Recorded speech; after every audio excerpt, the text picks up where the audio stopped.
ಈ ಸಾಬೂನನ್ನು ಕೈಗೆ ಹಚ್ಕೊಂಡು ಅಂಗೈಗೆ ಹಚ್ಕೊಂಡು ಎರಡು ಅಂಗೈಗಳನ್ನು ಸರಿಯಾಗಿ ಹರಿಯುವ ನೀರಲ್ಲಿ ಉಜ್ಜಿ ಆನಂತರ ಬೆರಳಿನ ತುದಿಗಳನ್ನು ಕ್ಲೀನ್ ಮಾಡಿ ಆನಂತರ ಎರಡೂ ಕೈಗಳ ಬೆರಳುಗಳ ಎಡೆ ಅಥವಾ ಬೆರಳುಗಳ ನಡುವಿನ ಜಾಗವನ್ನು ಕ್ಲೀನ್ ಮಾಡಿ ಹಿಂಭಾಗ ಕ್ಲೀನ್ ಮಾಡಿ ಹೆಬ್ಬೆರಳನ್ನು ಕ್ಲೀನ್ ಮಾಡಿದರೆ ಅಷ್ಟೇ ಕೈ ತೊಳೆಯುವುದೇ ವಿನಃ ಬರೀ ಕೈಯಲ್ಲಿ ನೀರು ಮುಳುಗಿಸಿ ಸಾಬೂನು ಹಚ್ಚಿದರೆ ಕೈ ತೊಳೆಯುವುದಲ್ಲ. ಇದು ಅತಿ ಅಗತ್ಯ ಊಟ ಮಾಡುವುದಕ್ಕೆ ಮೊದಲು ಹಾಗೂ ಶೌಚಕ್ಕೆ ಹೋಗಿ ಬಂದ ನಂತರ. ಇಲ್ಲವೇ ಯಾವುದೇ ಕಾಮಾಲೆ ಹೊಂದಿದ ರೋಗಿಯನ್ನು ಆತನ ಮುಟ್ಟಿದ್ರೆ, ಆತನ ಸೇವೆ ನಡೆಸಿದರೆ, ಆತನಿಗೆ ಔಷಧಿ ನೀಡಿದರೆ ಅವನ ವಾಂತಿ ಮಲ ಅಥವಾ ದೇಹದ್ರವ, ಇದು ಮುಖ್ಯವಾಗಿ ಹರಡುವುದು ದೇಹದ್ರವದಿಂದಾಗಿ.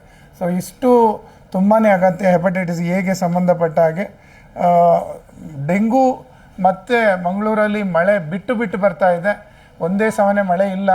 ಸೊ ಯಾವಾಗೆಲ್ಲ ಬಿಟ್ಟು ಮಳೆ ಬರ್ತಾ ಇದೆ ಆವಾಗೆಲ್ಲ ನೀರು ಅಲ್ಲಿಂದಲ್ಲಿ ನಿಂತುಕೊಳ್ತದೆ.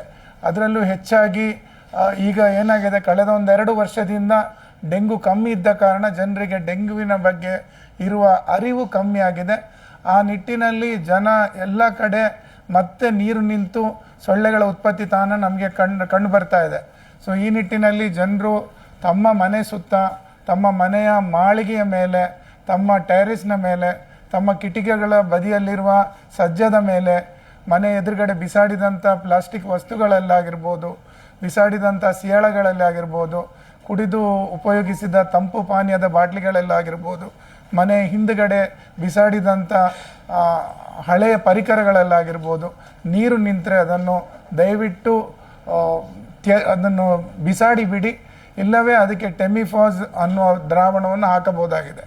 ಸೊ ನಾವು ಲಾರ್ವವನ್ನು ಎಲ್ಲಿವರೆಗೆ ಒಂದು ತಹಬಂದಿಗೆ ತರುವುದಿಲ್ಲವೋ ಅಲ್ಲಿವರೆಗೆ ಮಲೇರಿಯಾ ಆಗಲಿ ಡೆಂಗುವನ್ನಾಗಲಿ ತಹಬಂದಿಗೆ ಸಾರಲಿಕ್ಕೆ ಸಾಧ್ಯವೇ ಇಲ್ಲ.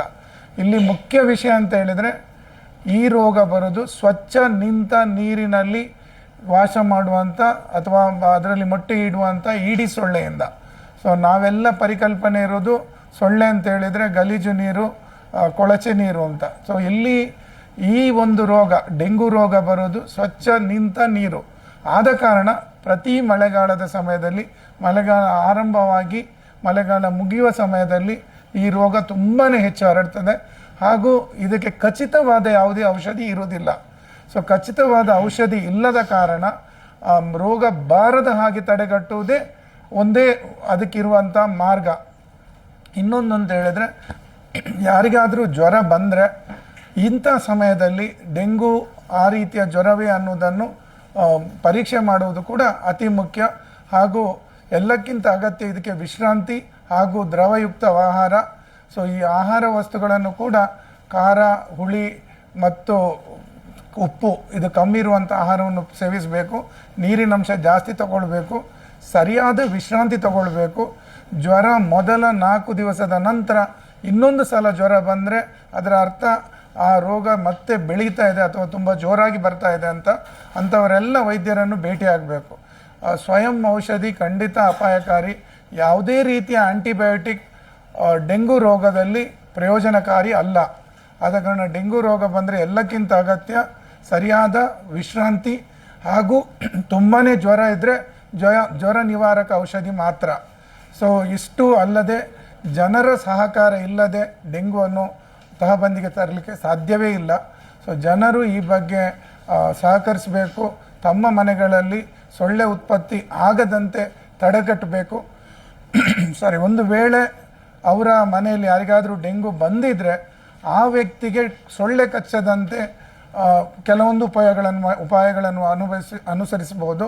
ಒಂದು ಸೊಳ್ಳೆ ಪರದೆಯನ್ನು ಬಳಸ್ಬೋದು.